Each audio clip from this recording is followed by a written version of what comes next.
Assalamualaikum warahmatullahi wabarakatuh. Bayangkan seorang lelaki lemah, hanya seorang budak yang hina di mata Quraisy. Tubuhnya disiksa dengan bara api, kulitnya ditempelkan besi panas, namun imannya tidak pernah padam. Dari bara api tukang besi, lahirlah percikan cahaya iman yang menggetarkan sejarah Islam. Sahabat baca cerita. Kisah ini adalah tentang Khabbab bin Al-Arat radhiyallahu anhu. Sahabat mulia yang sabarnya diabadikan, deritanya menjadi bukti keteguhan iman.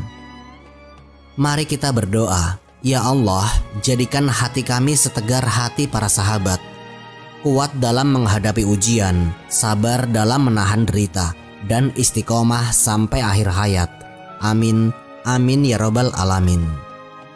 Mari kita menyelami jejak perjuangan seorang budak yang menjadi pahlawan, seorang tukang besi yang menjadi guru Al-Quran, seorang yang dihina manusia tetapi dimuliakan oleh Allah dan Rasul-Nya. Semoga dengan menyimaknya kita mendapatkan kekuatan iman yang sama. Bismillah, mari kita mulai ceritanya.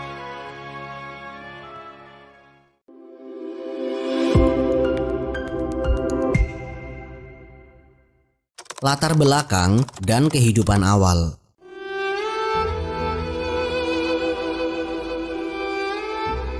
Khabbab bin Al-Arat radhiyallahu anhu adalah salah satu sahabat Rasulullah Shallallahu alaihi wasallam yang namanya tercatat dalam sejarah Islam sebagai teladan kesabaran dan keteguhan iman.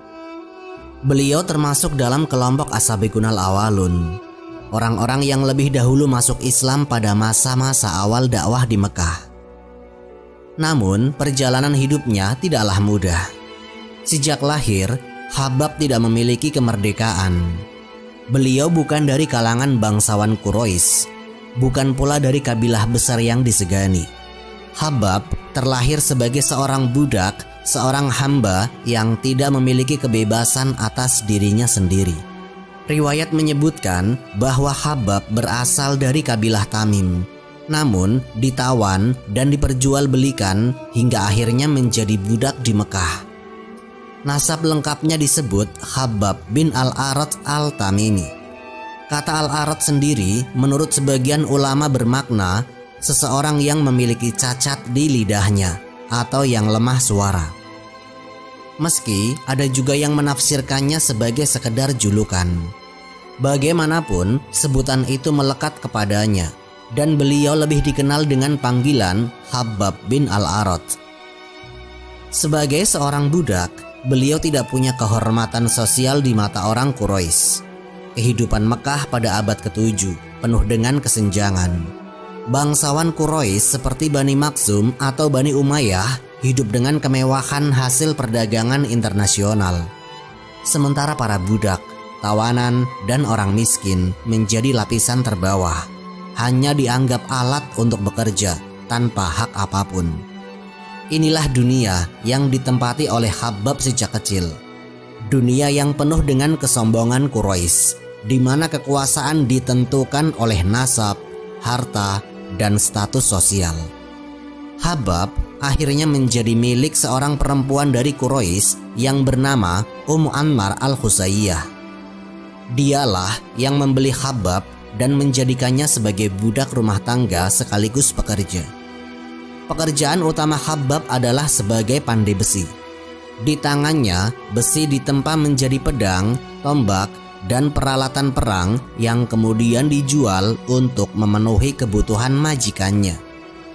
Menjadi pandai besi di Mekah kala itu bukanlah pekerjaan kecil. Quraisy meskipun dikenal sebagai pedagang, juga sering terlibat dalam konflik antar kabilah. Senjata selalu dibutuhkan. Karena itu, pekerjaan Khabbab sebenarnya penting bagi orang-orang Quraisy. Namun statusnya sebagai budak membuat semua keahliannya tidak bernilai di mata mereka. Keuntungan dari hasil kerja kerasnya sepenuhnya menjadi milik sang majikan, sementara dirinya tetap diperlakukan hina. Ada catatan dari para sejarawan Islam yang menunjukkan bahwa Khabbab termasuk tukang besi yang handal. Keterampilannya dikenal luas di Mekah. Bahkan sebagian orang Quraisy yang sombong sekalipun tetap membutuhkan pedang atau alat buatan tangan Khabbab bin Al-Arat. Tapi ironinya, meski mereka menggunakan hasil karyanya, mereka tetap merendahkan Khabbab hanya karena beliau budak dan tidak memiliki garis keturunan yang dihormati. Untuk memahami penderitaan Khabbab, kita perlu melihat kondisi Mekah saat itu. Kota Mekah berada di jalur perdagangan penting, menghubungkan Yaman di selatan dan Syam di utara. Setiap tahun, kafilah Quraisy berangkat membawa barang dagangan, lalu pulang membawa keuntungan besar. Kemakmuran itu membuat Quraisy semakin sombong. Mereka merasa menjadi bangsa terpilih yang menjaga Ka'bah, pusat peribadatan Arab, sekaligus menguasai jalur perdagangan. Namun di balik kesombongan itu, terdapat ketidakadilan sosial. Orang miskin dan para budak diperlakukan tanpa belas kasihan. Mereka tidak punya hak, tidak dihargai, dan tidak memiliki posisi di masyarakat. Khabbab termasuk salah satu dari ribuan orang lemah yang hidup dalam cengkraman sistem jahiliyah Quraisy yang zalim. Inilah latar yang membentuk perjalanan hidupnya sebelum Islam datang. Ketika Rasulullah SAW mulai menyampaikan risalah tauhid, Khabbab adalah salah satu dari sekian orang yang hatinya digerakkan oleh Allah untuk menerima kebenaran. Bayangkan posisinya, seorang budak yang setiap hari merasakan kesempitan, penghinaan, dan penindasan. Maka ketika beliau mendengar ajaran Islam yang menegaskan bahwa semua manusia sama di hadapan Allah, bahwa kemuliaan hanya ditentukan oleh ketakwaan, hatinya langsung terbuka. Islam datang sebagai pembebasan bagi orang-orang lemah, dan Khabbab termasuk di dalamnya. Riwayat menyebutkan bahwa Khabbab masuk Islam di awal dakwah Syriah, bahkan sebelum Rasulullah SAW berdakwah secara terbuka. Artinya, beliau termasuk as-sabiqunal awalun, barisan awal yang mengucapkan syahadat meski tahu konsekuensinya sangatlah berat. Tidak ada jaminan keselamatan, tidak ada kekuatan kabilah untuk melindungi. Khabbab tahu bahwa begitu keimanannya diketahui majikan Quraisy, siksaan pastilah datang. Tetapi iman yang tertanam dalam dadanya lebih kuat daripada rasa takut itu. Masuknya Khabbab ke dalam Islam menunjukkan bahwa dakwah Rasulullah tidak hanya diterima oleh kalangan bangsawan atau pedagang, tetapi juga menyentuh hati orang-orang lemah, budak, dan orang miskin. Mereka yang selama ini tertindas justru menjadi garda terdepan dalam menerima risalah tauhid. Sebab Islam bukan hanya agama, tetapi juga pesan pembebasan dari kezaliman sosial.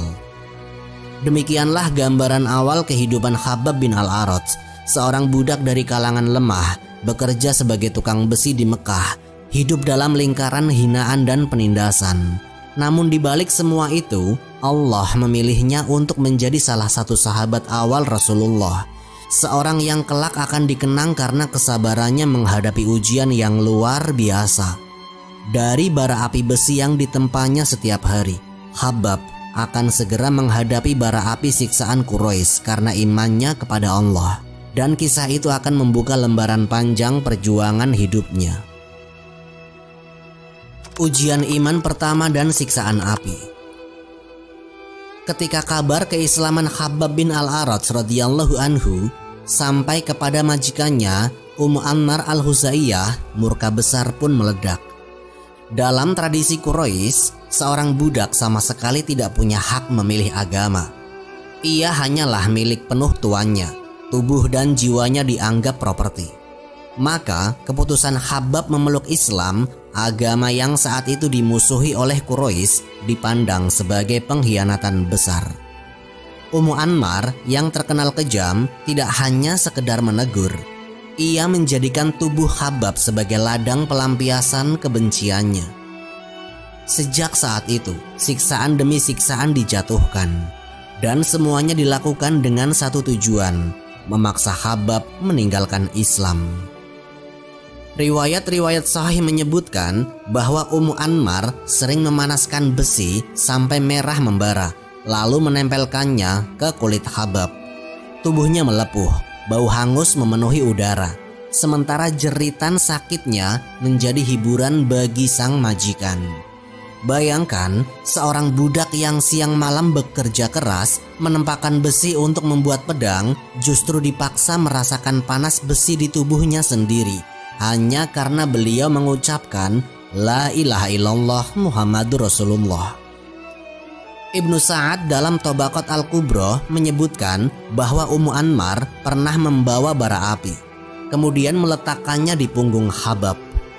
Siksaan ini bukan sekali dua kali, melainkan berulang-ulang.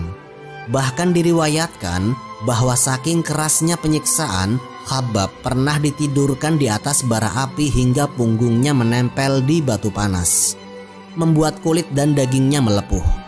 Luka itu tidak pernah benar-benar hilang. Kelak di masa Khalifah Umar bin Khattab radhiyallahu anhu, Khabbab pernah menunjukkan bekas luka di punggungnya, dan Sayyidina Umar menangis menyaksikannya.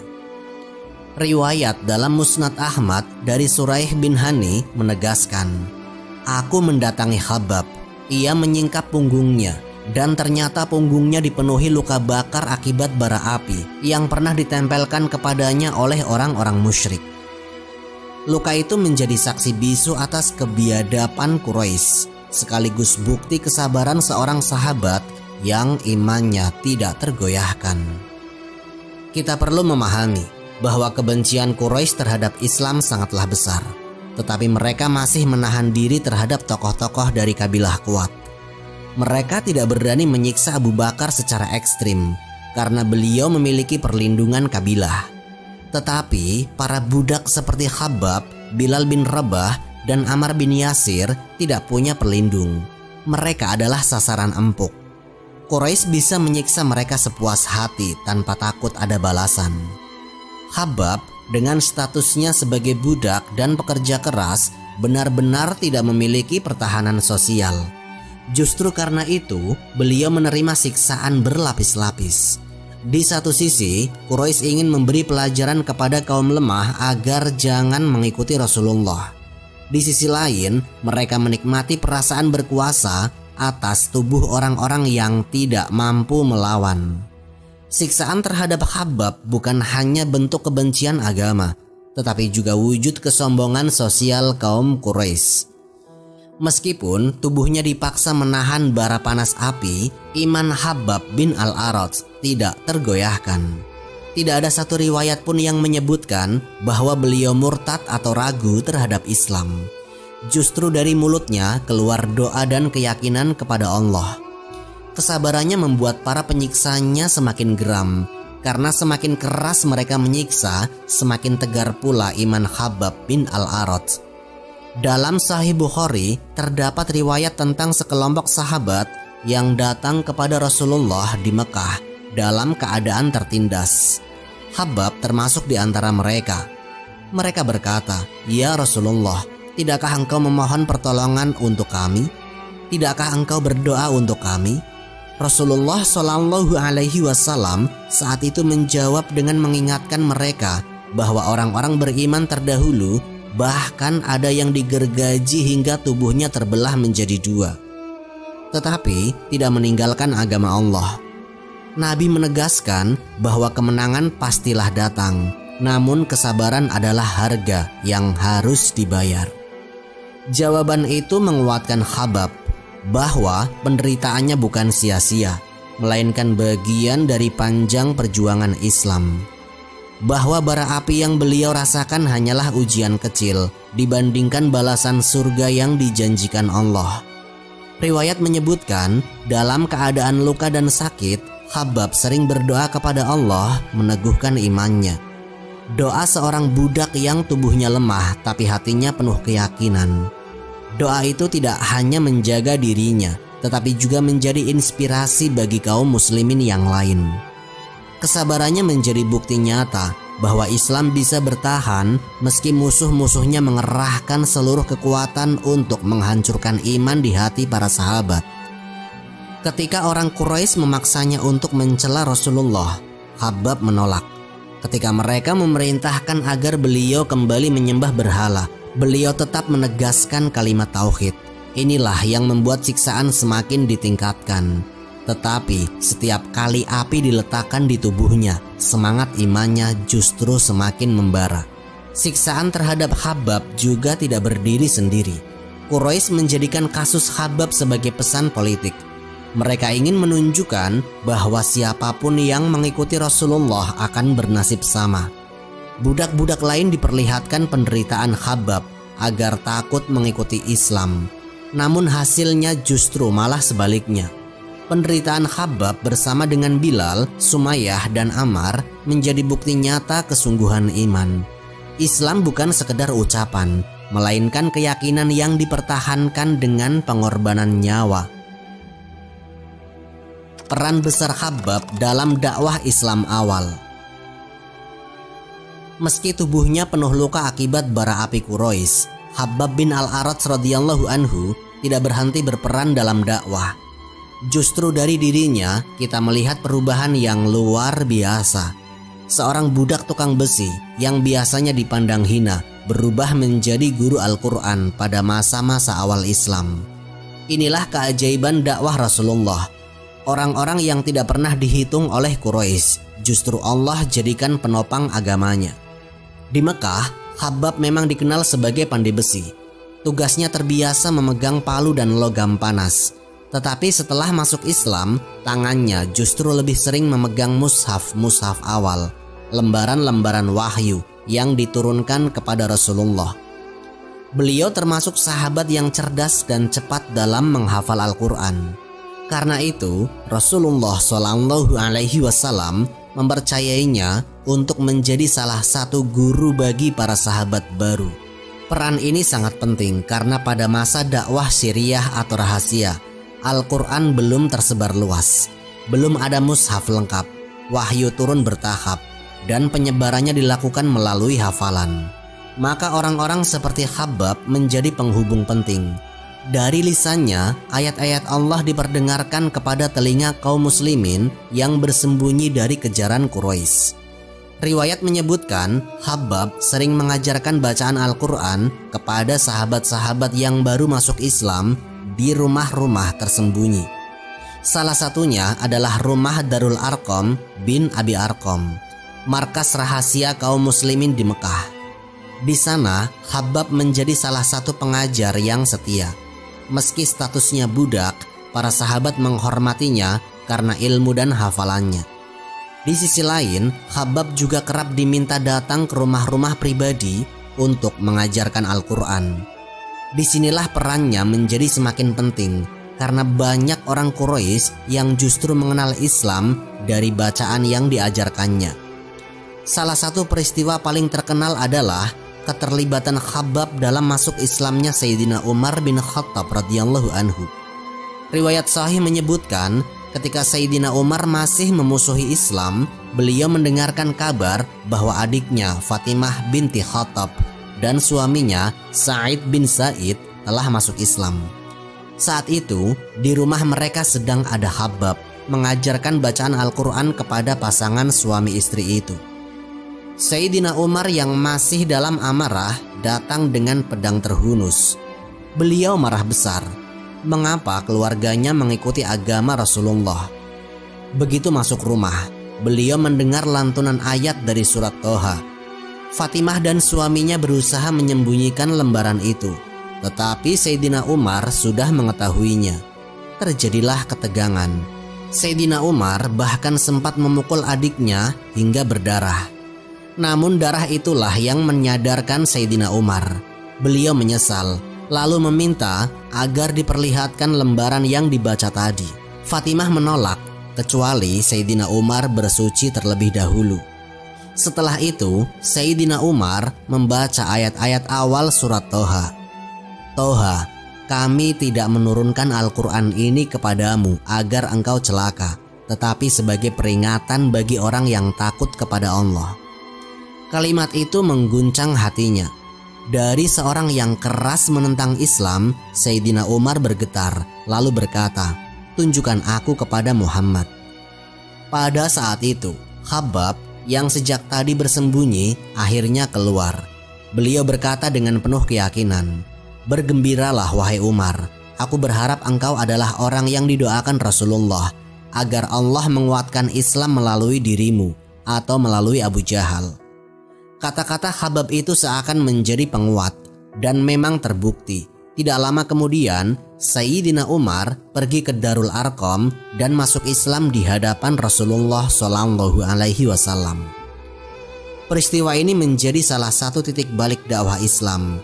Sayyidina Umar bin Khattab yang tadinya musuh besar Islam, kini menjadi benteng kuat umat. Dan di balik kisah itu ada peran Khabbab bin Al-Arat yang mengajarkan Al-Quran secara sembunyi-sembunyi. Tanpa suara Khabbab, mungkin Fatimah dan Sa'id tidak sedang membaca Al-Quran ketika Sayyidina Umar datang. Tanpa keberanian Khabbab, mungkin Sayyidina Umar tidak langsung mendapatkan arahan setelah hatinya terguncang. Inilah bukti betapa besar peran seorang budak dalam sejarah Islam. Selain mengajar, Khabbab juga menjadi pendamping setia Nabi di masa-masa awal. Beliau ikut bersama para sahabat di Darul Arqam, mendengar ayat-ayat turun dan menyampaikan kepada mereka yang tidak hadir. Meski tubuhnya lemah akibat siksaan, semangatnya tidak pernah padam. Beliau adalah bagian dari lingkaran awal sahabat yang menguatkan Rasulullah ketika jumlah muslimin masih sedikit. Sebagai seorang budak, kehadiran Khabbab juga menjadi pesan moral bagi Islam itu sendiri, bahwa agama ini bukan milik kaum bangsawan, melainkan milik siapa saja yang beriman. Dari tukang besi yang hina, Allah angkat derajatnya menjadi pengajar kitab suci. Dari orang yang setiap hari dipukul dan dibakar, Allah jadikan lisannya menyampaikan firman-Nya kepada orang-orang yang kelak akan menjadi pemimpin umat. Sejarah mencatat bahwa Khabbab bukan hanya simbol kesabaran, tetapi juga simbol ilmu. Para sahabat memandangnya sebagai guru yang sabar. Beliau tidak hanya mengajarkan hafalan, tetapi juga menanamkan keberanian. Karena Khabbab sendiri adalah contoh yang nyata. Meski disiksa habis-habisan, beliau tetap menjaga Al-Quran dalam dadanya dan tidak pernah menyerahkan imannya kepada orang-orang kafir. Hijrah dan perang-perang bersama Nabi. Setelah lebih dari 1 dekade menghadapi siksaan di Mekah, pintu baru terbuka bagi kaum muslimin, hijrah ke Madinah. Perintah hijrah menjadi titik balik sejarah, karena Islam kini memiliki tanah air dan basis pertahanan. Khabbab bin Al-Arat radhiyallahu anhu termasuk sahabat yang turut berhijrah, meninggalkan Mekah yang penuh luka, menuju Madinah yang menjadi harapan. Bagi seorang budak seperti Khabbab, hijrah bukan sekedar perpindahan kota. Itu adalah perpindahan dari penindasan menuju kebebasan, dari status hina menuju kehormatan sebagai muslim yang merdeka. Di Madinah, Khabbab tidak lagi berada di bawah kekuasaan majikan Quraisy. Beliau bisa beribadah dengan tenang, berkumpul bersama Rasulullah dan para sahabat lain tanpa ketakutan disiksa.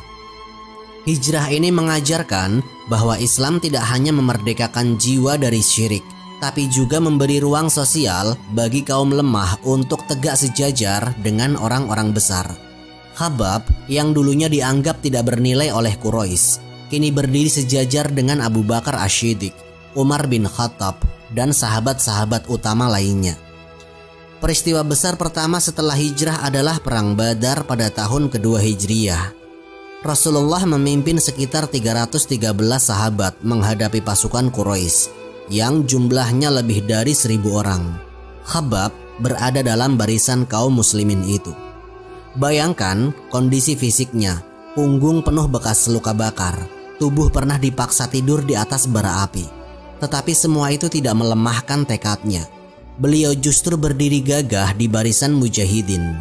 Seakan-akan luka itu menjadi saksi bahwa dirinya tidak akan pernah mundur lagi.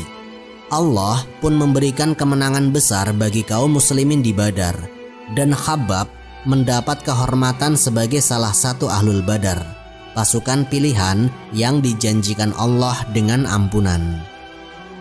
Setahun kemudian, ujian baru datang dalam perang Uhud. Kaum muslimin menghadapi serangan balasan Quraisy. Pasukan muslim sempat menang, namun ketika sebagian pemanah meninggalkan pos mereka, pasukan musyrik menyerang balik hingga menyebabkan kekacauan. Banyak sahabat gugur, Rasulullah terluka. Bahkan ada kabar bohong yang menyebar bahwa Rasulullah telah wafat. Dalam suasana genting itu, Khabbab termasuk sahabat yang tetap teguh di sekitar Nabi. Meski tubuhnya lemah oleh luka masa lalu, hatinya tetap kokoh. Beliau tidak melarikan diri, tidak gentar, melainkan menjaga barisan.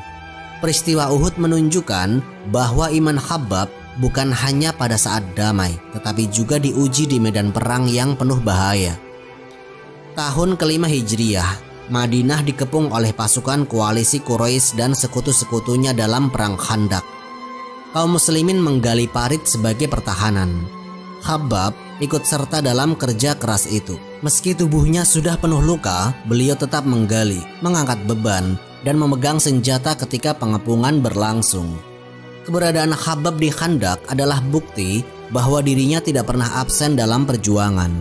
Tidak ada alasan bagi sahabat seperti beliau untuk mundur, meski kondisi fisiknya jauh lebih berat dibanding sahabat lain. Justru pengalamannya menghadapi siksaan Quraisy membuatnya terbiasa menahan rasa sakit dan penderitaan.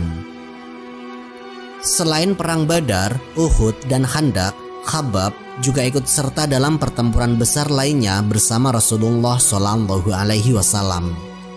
Beliau hadir di Fatu Mekah, menaklukkan kota yang dulu menjadi tempat siksaan dirinya. Bayangkan perasaannya saat itu, masuk ke Mekah dengan kepala tegak bersama Rasulullah setelah bertahun-tahun dihina di kota yang sama.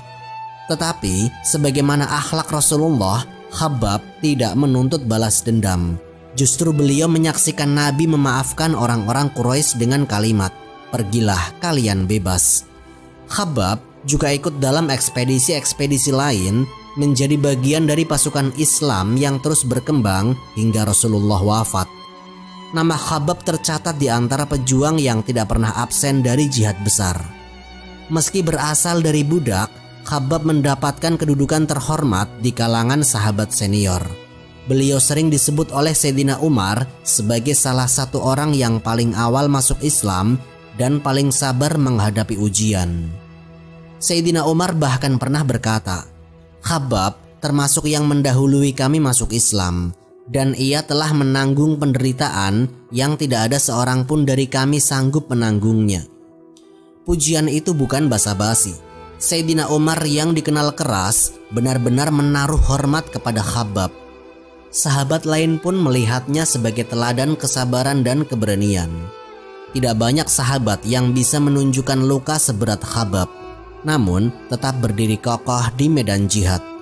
Rasulullah sendiri memuliakan sahabat-sahabat yang sabar. Dalam banyak kesempatan, beliau menyebut keutamaan orang-orang seperti Khabbab, Bilal, Ammar, dan Sumayyah. Khabbab termasuk yang disebut dalam doa Nabi ketika memohon pertolongan Allah untuk kaum muslimin yang tertindas. Bahkan ketika Khabbab datang mengadu tentang siksaan, Rasulullah tidak menegurnya karena lemah, melainkan menegaskan bahwa kesabaran mereka akan diganti dengan kemenangan Islam.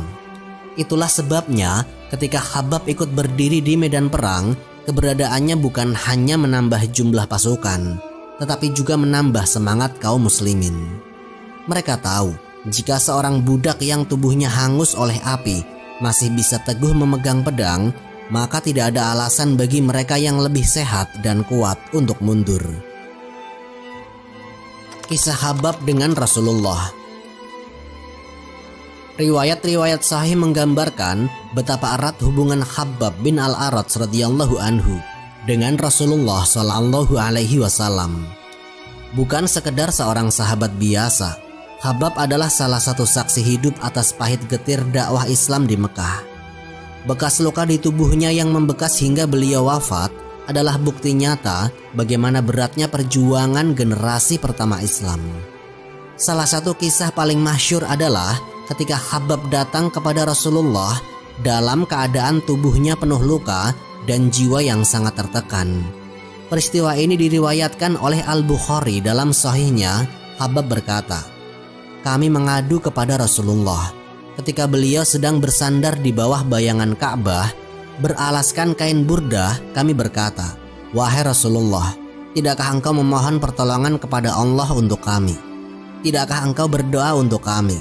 Lalu beliau bersabda, 'Sungguh orang-orang sebelum kalian ada yang disisir dengan sisir besi hingga mengelupas dagingnya dan saraf dari tulangnya.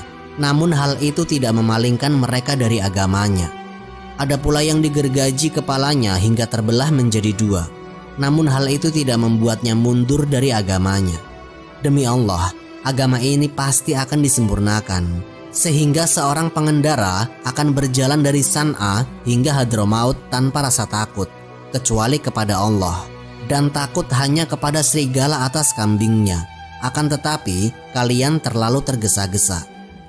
Kisah ini menegaskan bahwa Nabi tidak sekedar menjadi pemimpin, tetapi juga pengokoh hati para sahabat yang digempur penderitaan. Khabbab datang membawa luka fisik yang menyakitkan dan beban mental yang hampir tidak tertahankan. Tetapi Rasulullah menegaskan bahwa kesabaran adalah kunci, bahwa janji Allah itu pasti, hanya saja waktunya belum tiba. Nasihat Rasulullah bukan sekedar kata-kata penghiburan. Itu adalah pengingat bahwa jalan dakwah selalu terjal di awal. Umat terdahulu pun menghadapi cobaan yang lebih berat, tetapi mereka tetap teguh. Maka Khabbab yang sudah dibakar di atas bara api diberi kesempatan baru melalui sabda Rasulullah tersebut. Pasca hijrah ke Madinah, hubungan Khabbab dengan Rasulullah semakin dekat. Beliau termasuk sahabat yang senantiasa hadir dalam lingkaran dakwah, sholat berjamaah, dan majelis ilmu. Rasulullah memuliakannya, meskipun secara sosial beliau dulunya hanyalah seorang budak. Inilah bukti bahwa Islam tidak memandang derajat berdasarkan keturunan atau status sosial, melainkan berdasarkan iman dan takwa. Di antara para sahabat, Khabbab sangat dihormati. Sayyidina Umar bin Khattab radhiyallahu anhu pernah berkata bahwa di antara orang-orang yang paling pantas disebut sebagai teladan kesabaran adalah Bilal bin Rabah, Suhaib ar-Rumi, dan Khabbab bin al-Arat. Mereka adalah orang-orang lemah secara sosial, tetapi paling kokoh dalam keimanan. Rasulullah juga dikenal sering mendoakan para sahabat yang tertindas, termasuk Khabbab. Dalam riwayat lain disebutkan bahwa Nabi berdoa, "Ya Allah, tolonglah Khabbab. Ya Allah, tolonglah Abu Fulan. Ya Allah, tolonglah Abu Fulan." Menyebut nama-nama sahabat lemah yang disiksa di Mekah. Doa Nabi itu menjadi penguat, seakan mengabarkan bahwa penderitaan mereka tidak sia-sia, melainkan bagian dari skenario kemenangan Islam. Peran Khabbab pun semakin besar di Madinah. Beliau hadir dalam sholat, dalam majelis ilmu, dalam peperangan, dan dalam setiap momen penting umat Islam. Rasulullah memuliakan sahabat-sahabat seperti Khabbab karena mereka adalah pondasi pertama yang menopang Islam di saat yang paling genting. Tanpa kesabaran mereka, dakwah tidak mungkin sampai kepada generasi berikutnya. Dakwah mungkin sulit sampai kepada generasi berikutnya. Kisah Khabbab bersama Rasulullah mengajarkan bahwa seorang mukmin tidak boleh mengukur kemenangan dengan ukuran cepat atau lambat. Kemenangan Islam pastilah datang, tetapi dengan kesabaran. Dan Khabbab adalah salah satu simbol dari kesabaran itu. Tubuhnya terbakar, tapi hatinya tetap bercahaya dengan iman. Wafat dan warisan Khabbab bin al-Arat radhiyallahu anhu. Hari-hari terakhir Khabbab bin al-Arat radhiyallahu anhu penuh dengan ketenangan. Meski tubuhnya menyimpan sejarah panjang penderitaan, bekas luka akibat dibakar di atas bara api, siksaan cambuk, dan pukulan besi masih terlihat jelas di punggungnya. Tetapi di balik itu semua, beliau adalah sosok yang dimuliakan oleh para sahabat dan dicatat sejarah sebagai salah satu tokoh besar dalam barisan as-sabiqunal awalun, generasi pertama yang memeluk Islam. Khabbab wafat pada masa kekhalifahan Sayyidina Ali bin Abi Thalib radhiyallahu anhu sekitar tahun 37 Hijriah setelah Perang Siffin. Beliau meninggal dunia di Kufah, Irak. dan termasuk sahabat pertama yang dimakamkan di sana. Saat itu, kaum muslimin sangat berduka karena kehilangan seorang tokoh sabar yang menjadi teladan sepanjang hayat. Sayyidina Ali bin Abi Thalib sendiri turun menghadiri pemakaman Khabbab.